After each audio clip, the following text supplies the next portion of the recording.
Pour saisir un projet, il faut cliquer sur le bouton Nouveau projet. Une fenêtre s'ouvre.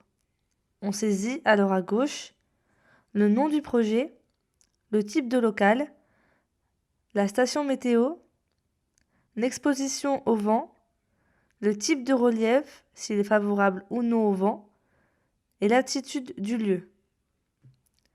Et à droite, on doit saisir la surface plancher du local, le volume, le nombre de planchers de composition différentes, le nombre de planchers ou toitures de composition différentes, et le nombre de façades ou murs. Lorsque l'on a terminé de saisir, on valide l'ensemble de la saisie, ce qui permet d'accéder à la feuille correspondant au menu 1 de l'application. On y découvre plusieurs diagrammes visualisant le climat du site étudié. Le diagramme solaire, le rayonnement solaire pour chaque orientation, le nombre d'heures de température extérieure au-dessus d'un seuil de température, l'évolution des températures moyennes, minimales et maximales mensuelles, le diagramme de Givoni des conditions de confort extérieur et la rose des vents. En appuyant sur le bouton défilement, on peut visualiser le défilement mois par mois du climat.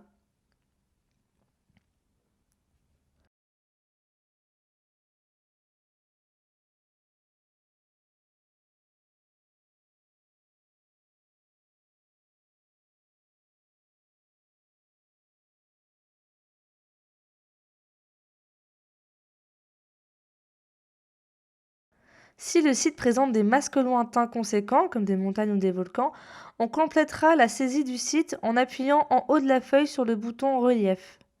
Il suffit alors de saisir les coordonnées azimut et hauteur du masque avec un pas de 10 degrés. Par exemple, un masque à l'ouest, le logiciel me dessine alors une ligne d'horizon à l'ouest en dessous de laquelle le rayonnement est masqué.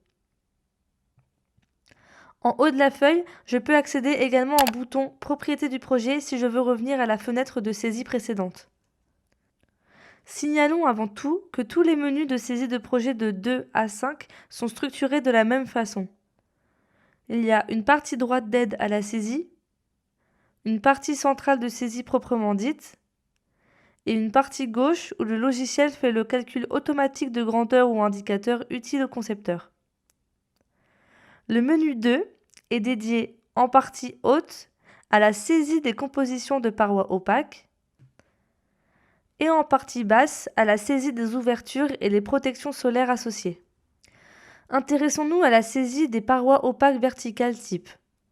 Pour cela, je clique sur un emplacement non utilisé, par exemple paroi type numéro 3.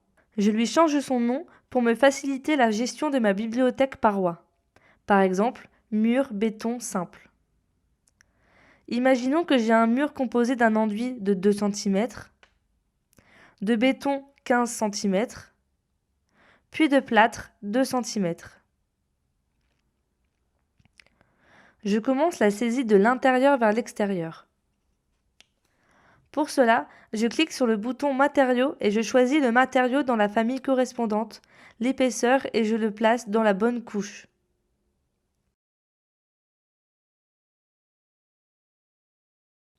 Je fais de même pour le béton puis l'enduit.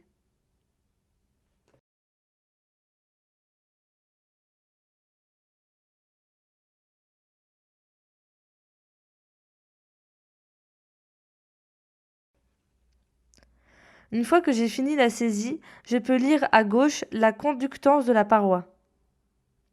On peut visualiser également d'autres indicateurs en sélectionnant la fenêtre à droite.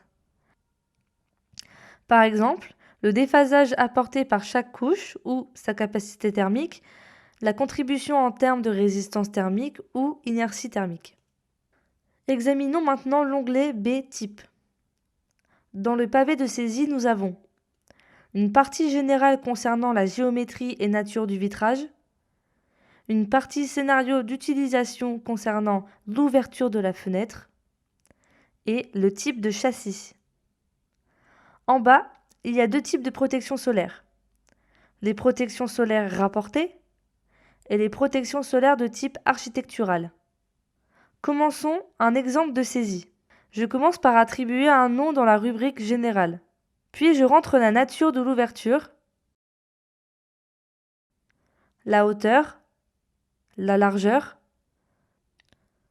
le clair de jour, et si je ne sais pas à quoi cela correspond, je regarde dans l'aide à droite. Et enfin, la nature du vitrage. Pour cela, je sélectionne le vitrage dans la bibliothèque de vitrage. Sur la gauche, je peux lire les éléments caractéristiques de la baie que je viens d'introduire. Il y a la surface hors tout, la surface vitrée, la section de passage de la ventilation, la conductance de la baie et le facteur solaire du vitrage. Dans la rubrique Utilisation, je sélectionne s'il y a des moustiquaires ou des louvres car cela va influer sur la ventilation naturelle. Ensuite, le planning d'ouverture de la fenêtre. Je choisis ici le planning toujours ouvert. Nous verrons plus tard comment construire un planning spécifique. Je renseigne ensuite le taux d'ouverture et dans la rubrique Châssis, je choisis le type et le facteur d'absorption. Une aide en ligne m'aide à choisir le bon coefficient d'absorption. Maintenant, introduisons les protections solaires. Dans la rubrique Protection solaire, je sélectionne le type de protection solaire, intérieur ou extérieur, et éventuellement intégré dans un double vitrage, le scénario de fonctionnement de ces protections solaires, et enfin le taux de transparence et la teinte. Je peux visualiser l'efficacité de la protection solaire en sélectionnant le bouton Performance de la protection solaire. Passons maintenant à la saisie d'un masque architectural. Je choisis d'abord le type de masque. Pour visualiser le type de masque, je sélectionne dans l'aide Masque architectural. Je choisis par exemple Auvent et j'introduis les dimensions demandées, donc l'avancée, la distance latérale, la hauteur de l'auvent et la transparence. Je peux dès lors visualiser l'effet du masque en sélectionnant le masque polaire, la performance journalière et la performance mensuelle. Voilà, nous en avons presque fini avec le menu 2. Il nous reste à voir la question des scénarios ou planning d'utilisation des ouvertures de fenêtres ou des protections solaires. Pour cela, il faut cliquer sur le bouton Planning.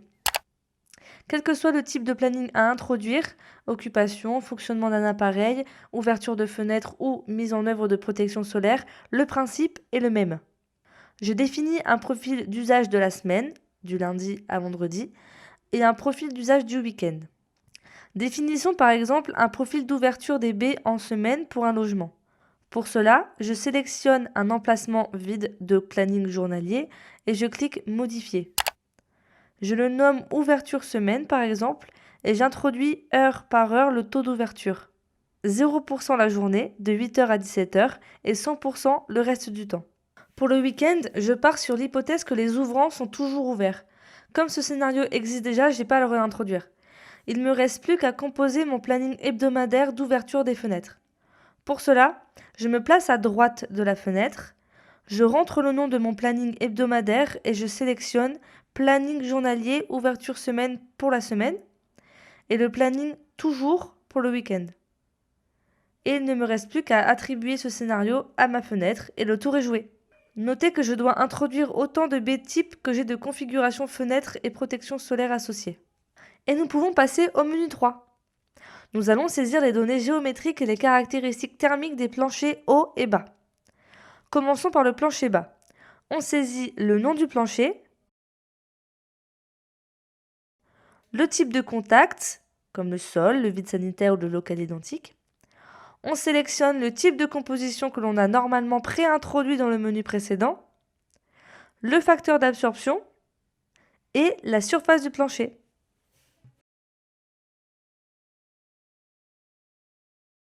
Pour le plancher haut ou toiture, on procède de même. On saisit donc le nom de la toiture, le type de toiture, la paroi type, on sélectionne le type de composition que l'on a normalement préintroduit dans le menu précédent, le facteur d'absorption extérieur et intérieur,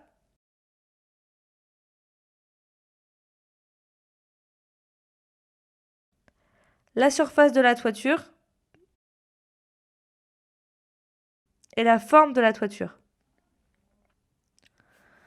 S'il existe une baie en toiture, il faut d'abord la nommer, introduire le nombre de baies identiques et sélectionner la baie type correspondante que l'on a préintroduite précédemment.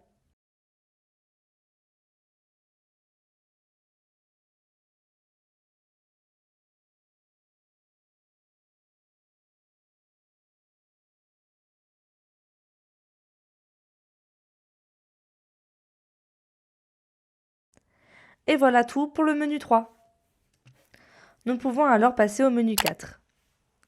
Dans ce menu, nous allons saisir les données géométriques et les caractéristiques thermiques des différentes façades. Dans la rubrique du haut de la feuille, on sélectionne une façade puis on lui attribue un nom. Donnons-lui le nom de façade sud. Sélectionnez une paroi type déjà introduite au menu 2. Introduisons les facteurs d'absorption intérieur et extérieur. Puis la nature du milieu en contact. Par défaut, non signifie que l'on est en contact avec l'extérieur. À droite, on introduit les données géométriques et l'albédo, ou coefficient de réflexion du sol environnant cette orientation. Si la paroi possède une lame d'air ventilée, on clique sur la rubrique bardage ventilé et on introduit l'épaisseur de la lame. Si le mur est ombré par des masques architecturaux, il est possible d'introduire des débords de toiture ou des masques latéraux. On peut également introduire des masques urbains dus à des bâtiments faisant face à cette orientation. Si la façade possède des baies, on les introduit dans le menu baies en façade. Comme vu précédemment pour la toiture, on procède comme suit. Il faut d'abord nommer les baies, introduire le nombre de baies identiques et sélectionner la baie type correspondante que l'on a introduite précédemment. S'il existe d'autres baies types à introduire, il faut procéder de même. Et voilà tout pour le menu 4. Passons au menu 5. Dans ce menu, nous allons saisir les données liées à l'occupation du local et le fonctionnement des appareils et équipements dégageant de la chaleur. Il est possible de saisir 5 types d'apports: les occupants, l'éclairage, l'électroménager, la cuisine et la bureautique. Pour une école, nous allons saisir les occupants, 30 élèves, un professeur et un vidéoprojecteur, et pas d'éclairage artificiel dans la mesure où la lumière naturelle est suffisante durant les heures de cours. On sélectionne la première ligne pour le professeur. On choisit le planning hebdomadaire préintroduit, le nombre 1, et pour la puissance, on clique sur apport et on choisit le métabolisme adapté à une personne debout. Pour les élèves, on sélectionne la deuxième ligne. On choisit le même planning hebdomadaire préintroduit, le nombre 30, et pour la puissance, on clique sur rapport et on choisit le métabolisme adapté à des personnes assises. Pour introduire le vidéoprojecteur, on se place sur bureautique. Je nomme la ligne vidéoprojecteur, j'introduis le planning correspondant, le nombre 1 et la puissance de l'appareil. Dans la mesure où un vidéoprojecteur transmet sa chaleur sous forme convective, je saisis 0% de part radiative. Nous en avons fini avec les menus de saisie de projet.